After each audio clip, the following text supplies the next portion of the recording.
नमस्कार मित्रों, आपका स्वागत है। आज हम आपके लिए हिंदी के 30 महत्वपूर्ण प्रश्नों को लेकर उपस्थित हुए हैं, जो आपके एग्जाम्स के लिए काफ़ी महत्वपूर्ण होने वाले हैं। पहला प्रश्न है, किसी कठिन शब्द को स्पष्ट करने के लिए किस विराम चिन्ह का जो है प्रयोग किया जाता है? जब कोई कठिन शब्द होता है, उसका अर्थ जो है थोड़ा कठिन होता है, तो उसको स्पष्ट करने के लिए किस विराम चिन्ह का प्रयोग किया जाता है? कोष्टक, अर्धविराम, योजक, अल्पविराम। जो कोष्टक चिन्ह होता है वो किसी कठिन शब्द के अर्थ को स्पष्ट करने के लिए प्रयोग में किया जाता है। जैसे ये इस तरह लगाया जाता है, जैसे यहाँ पर लिखा गया है यथेष्ट। यथेष्ट लिखा गया है, तो यथेष्ट के बाद जब कोष्टक लगाया जाता है तो उसमें लिखा जाता है उचित। मतलब यथेष्ट का अर्थ होता है उचित।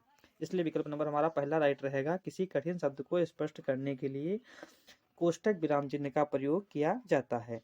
नेक्स्ट प्रश्न की ओर बढ़ते हैं।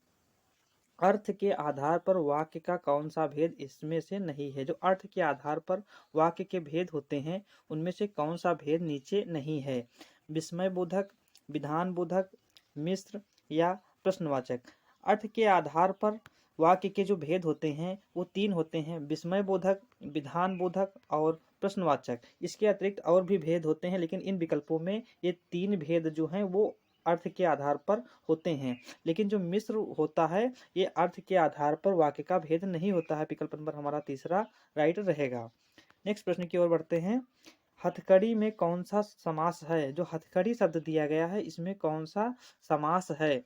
तत्पुरुष समास, द्वंद्व समास, बहुब्रीहि समास या कर्मधारय समास। तो हथकड़ी में जो है हमारा तत्पुरुष समास है। इसमें जो हमारी है चतुर्थी चतुर्थी तत्पुरुष, चतुर्थी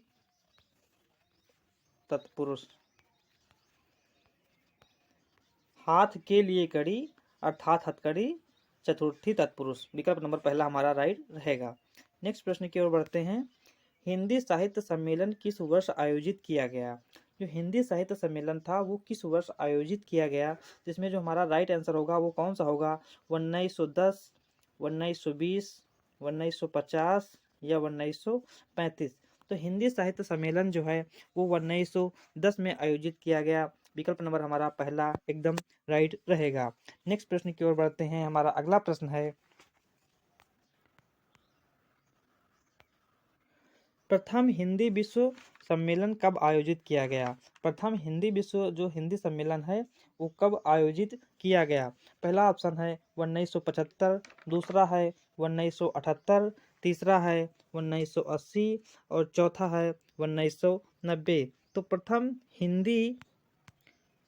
हिंदी विश्व सम्मेलन जो है वो 1975 ईस्वी में नागपुर में आयोजित किया गया था। नागपुर भारत नागपुर भारत में आयोजित किया गया। विकल्प नंबर हमारा जो पहला है वो एकदम राइट रहेगा। नेक्स्ट प्रश्न देखते हैं। बारिश शब्द, जो शब्द बारिश दिया गया है, ये किस भाषा का शब्द है? अरबी, फारसी, तुर्की या पुर्तगाली। तो इसमें जो हमारा बारिश शब्द है ये अरबी भाषा का शब्द है। विकल्प नंबर हमारा पहला सही रहेगा। बारिश अरबी भाषा का शब्द है। जैसे फारसी भाषा के शब्दों के अंतर्गत जैसे आते हैं आवाज है। फारसी भाषा का शब्द जैसे आवाज, आराम, कमीना, इस तरह के जो शब्द हैं वो हमारे फारसी भाषा के आते हैं। इसलिए बारिश शब्द जो है वो अरबी भाषा का है। विकल्प नंबर हमारा पहला एकदम राइट रहेगा। अगला प्रश्न देखते हैं। अंगीठी, जो अंगीठी शब्द है इसका तत्सम शब्द क्या होगा? अग्निका, अनिष्टिका, अनिष्टिका या अग्निष्टकी। तो अंगीठी शब्द जो है इसका जो तत्सम है वो होगा अग्निष्टिका, अग्निष्टिका। ये विकल्प नंबर 3 में दिया गया है। विकल्प नंबर हमारा तीसरा एकदम राइट रहेगा। अग्निष्टिका जो है वो अंगीठी का तत्सम शब्द है। मित्रों, ये प्रश्न पत्र जो है हमने यूपी टेट, सी टेट तथा अन्य शिक्षक भर्ती परीक्षाओं के हिसाब से तैयार किया है। अगर आप हमारे यूट्यूब चैनल को अभी तक सब्सक्राइब नहीं किए हैं तो प्लीज़ हमारे चैनल को ज़रूर सब्सक्राइब करें, जिससे हमारे आने वाला वीडियो आपके पास आसानी से पहुंच सके। और हमने डिस्क्रिप्शन में टेलीग्राम चैनल का जो लिंक दे दिया गया है, उस लिंक के द्वारा आप हमारे टेलीग्राम चैनल से जुड़ सकते हैं, जहाँ पर हम आपको इन प्रश्नों की जो PDF है वो वहाँ उपलब्ध करा देते हैं। अगला प्रश्न है हमारा, भूतधार में संधि है, भूतधार में कौन सी संधि है? दीर्घ संधि, व्यंजन संधि, गुण संधि या विसर्ग संधि? भूधार, तो इसका जो संधि विच्छेद होगा वो होगा भू धन उद्धार। इसमें हमारी जो संधि होगी वो होगी दीर्घ स्वर संधि, दीर्घ स्वर संधि। विकल्प नंबर हमारा पहला राइट रहेगा, दीर्घ स्वर संधि। नेक्स्ट प्रश्न देखते हैं, बेईमान, जो बेईमान शब्द है इसमें कौन सा उपसर्ग है? बे, बेई, बेई या आन? तो इसमें हमारा जो राइट आंसर होगा वो होगा बे। बे जो शब्द है ये हमारा बेईमान में उपसर्ग है, और जो उपसर्ग होते हैं वो शब्द के जो है पहले लगते हैं, शब्द के पहले लगते हैं, शब्द के पहले लगते हैं उपसर्ग, और जो प्रत्यय होते हैं वो शब्द के अंत में लगते हैं। प्रत्यय, प्रत्यय जो है वो अंत में लगते हैं। तो बेईमान में जो हमारा बे उपसर्ग है, विकल्प नंबर पहला हमारा एकदम राइट रहेगा। नेक्स्ट प्रश्न की ओर बढ़ते हैं। नेक्स्ट प्रश्न हमारा प्रत्यय से है। इक, इक प्रत्यय के प्रयोग से बना शब्द कौन सा है? अनंत, अन्वेषक, अवैतनिक या उपेक्षा? तो अवैतनिक, अंत में इक आ रहा है इसलिए हमारा राइट आंसर होगा तीसरा, अवैतनिक। विकल्प नंबर हमारा तीसरा राइट रहेगा। जो प्रत्यय होते हैं वो शब्द के अंत में लगाए जाते हैं, अवैतनिक। नेक्स्ट प्रश्न देखते हैं, नयन जल, नयन जल जो है वो किसका पर्याय है? तो हमारा जो राइट आंसर इसमें होगा वो कौन सा होगा? आंसू, पानी, कमल या बादल? नयन जल जो है ये हमारा आंसू का पर्यायवाची शब्द है। विकल्प नंबर हमारा पहला राइट रहेगा, नयन जल, आंसू। नेक्स्ट प्रश्न देखते हैं, आकलन, आकलन शब्द का जो है विलोम वो क्या होगा? कलन, विकलन, समाकलन या उपयुक्त में से सभी? आकलन शब्द जो है उसका जो विलोम होगा वो होगा विकलन। विकल्प नंबर दूसरा हमारा एकदम राइट रहेगा।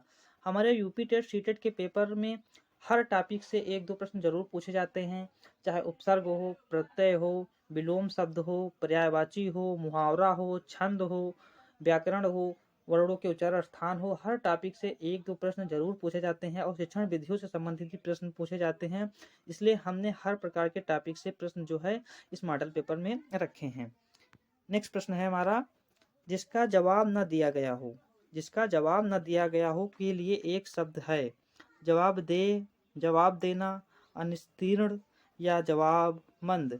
तो जिसका जवाब न दिया गया हो उसके लिए एक शब्द जो होगा वो होगा अनिस्तीर्ण। विकल्प नंबर हमारा तीसरा एकदम राइट रहेगा।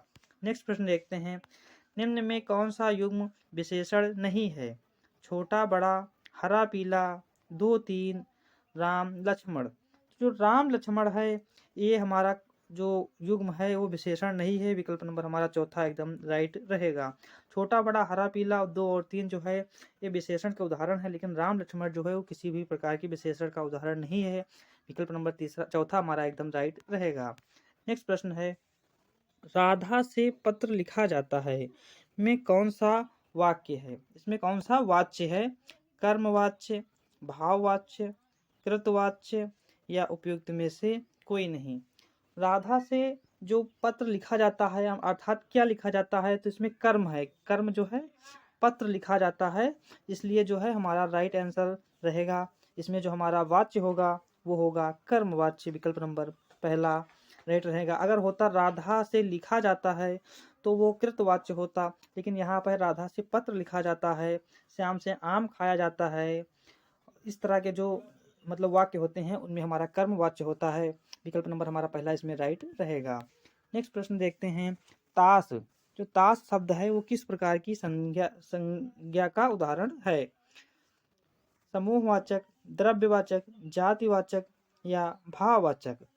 तो ताश जो है वो हमारा समूहवाचक संज्ञा का उदाहरण है, क्योंकि ताश जो एक नहीं होता है, कई ताशों के जो समूह को जो है वो जैसे ताश की एक गड्डी होती है उसको हम ताश कहते हैं, तो वो समूहवाचक संज्ञा का उदाहरण है। विकल्प नंबर हमारा पहला एकदम राइट रहेगा।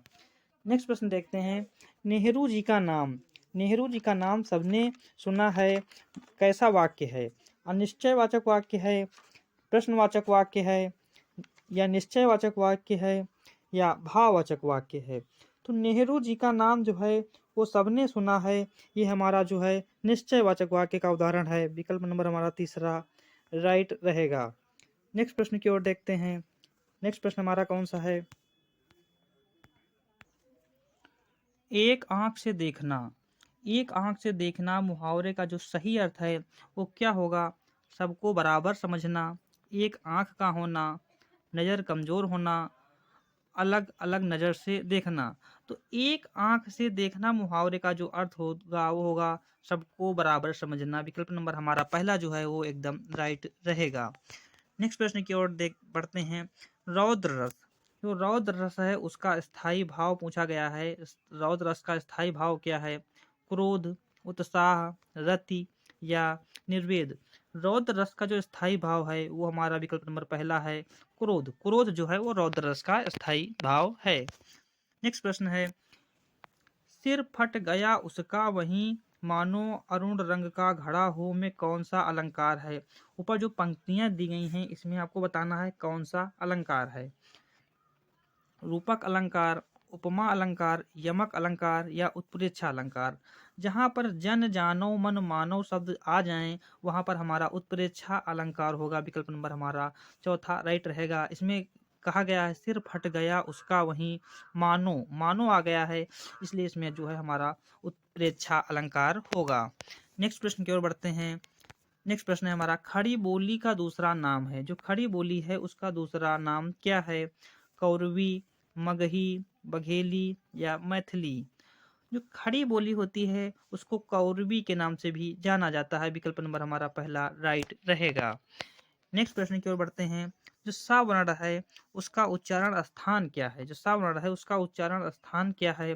दंत, तालव्य, मूर्धा या कंठ। सा वर्ण का जो उच्चारण स्थान है वो है हमारा मूर्धा। विकल्प नंबर हमारा तीसरा राइट रहेगा। नेक्स्ट प्रश्न देखते हैं। निषेध में कौन सी संधि है? जो शब्द निषेध है इसमें किस प्रकार की संधि है?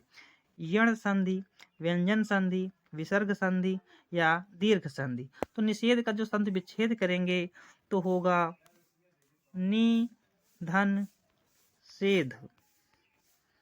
नि धन सेध बराबर निषेध, और इसमें जो हमारी संधि होगी वो होगी व्यंजन संधि। विकल्प नंबर हमारा दूसरा एकदम राइट रहेगा। नेक्स्ट प्रश्न देखते हैं। नारित्व। जो नारित्व शब्द है वो उदाहरण है जातिवाचक संज्ञा, भाववाचक संज्ञा, व्यक्तिवाचक संज्ञा या उपयुक्त में से कोई नहीं। तो नारित्व शब्द जो है वो हमारे भाववाचक संज्ञा का उदाहरण है। विकल्प नंबर हमारा इसमें दूसरा एकदम राइट रहेगा, भाववाचक संज्ञा। प्यास। प्यास शब्द जो है इसमें कौन सा प्रत्यय है? आस, पा, अस या सा। तो प्यास, प्यास का जब उच्चारण करते हैं तो अंत में आस आता है। प्यास, आस, इसलिए इसमें हमारा जो प्रत्यय होगा वो होगा आस। विकल्प नंबर हमारा पहला एकदम राइट रहेगा। नेक्स्ट प्रश्न है। हरगीतिका छंद। एक छंद होता है हरगीतिका, जैसे दोहा, चौपाई, रोला, सोरठा होता है, उसी प्रकार का एक छंद होता है हरगीतिका छंद। इसके प्रत्येक चरण में कितनी मात्राएं होती हैं? 28, 16, 12 या 36। जो हरगीतिका छंद होता है उसके प्रत्येक चरण में 16 और 12, 28 मात्राएं होती हैं, लेकिन जो 16, 12 पर जो है वो यति होती है। 16, 12 पर यति होती है और 28 मात्राएं होती हैं। विकल्प नंबर हमारा जो पहला है वो एकदम राइट रहेगा। हरगीतिका छंद में 28 मात्राएं होती हैं। नेक्स्ट प्रश्न की ओर बढ़ते हैं। नेक्स्ट प्रश्न हमारा है। शेर को सामने देखकर यह वाक्य किस मुहावरे को पूर्ण करता है? तो इसमें हमारा कौन सा राइट आंसर होगा? मैं 7वें आसमान पर पहुंच गया, मैं आग बबूला हो गया, मैंने आसमान सिर पर उठा लिया, मेरे प्राण सूख गए। तो एक मुहावरा दिया गया है, अधूरा मुहावरा है, उसको पूर्ण करना है। शेर को सामने देखकर मेरे प्राण सूख गए। विकल्प नंबर हमारा चौथा एकदम राइट रहेगा। शेर को सामने देखकर मेरे प्राण सूख गए। नेक्स्ट प्रश्न देखते हैं। सही मुहावरा है। नीचे मतलब 4 विकल्प दिए गए हैं, इसमें आपको सही मुहावरा पहचान कर बताना है। नेत्रों में मिट्टी डालना, आँखों में रेत फेंकना, आँखों में धूल झोंकना या आँखों में कचरा डालना। आँखों में धूल झोंकना जो है एक सही मुहावरा है।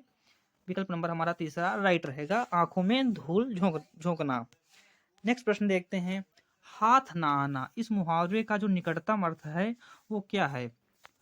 पकड़ में ना आना, हाथों का व्यायाम करना, बहुत बड़ा होना या हाथ फैलाना। हाथ ना आना मुहावरे का जो राइट आंसर होगा वो होगा पकड़ में ना आना। विकल्प नंबर हमारा जो है पहला राइट रहेगा, हाथ ना आना अर्थात पकड़ में ना आना। नेक्स्ट प्रश्न है, सिर फिर जाना, सिर फिर जाना का अभिप्राय जो है वो क्या है? चक्कर आ जाना, अहंकारी हो जाना, सर दर्द हो जाना या पीछे मुड़कर देखने लगना। 2 बार लिख गया है, पीछे मुड़कर देखने लगना। तो इसमें सिर फिर जाना का जो अभिप्राय होगा वो होगा अहंकारी हो जाना। विकल्प नंबर हमारा राइट आंसर रहेगा, विकल्प नंबर दूसरा। मित्रों, ये रहे आज के हमारे 30 प्रश्न। आपको हमारा ये वीडियो कैसा लगा प्लीज़ बताएं। अगर आपने अभी तक हमारे चैनल को सब्सक्राइब नहीं किया है तो प्लीज़ सब्सक्राइब करें, लाइक करें और शेयर करें। धन्यवाद।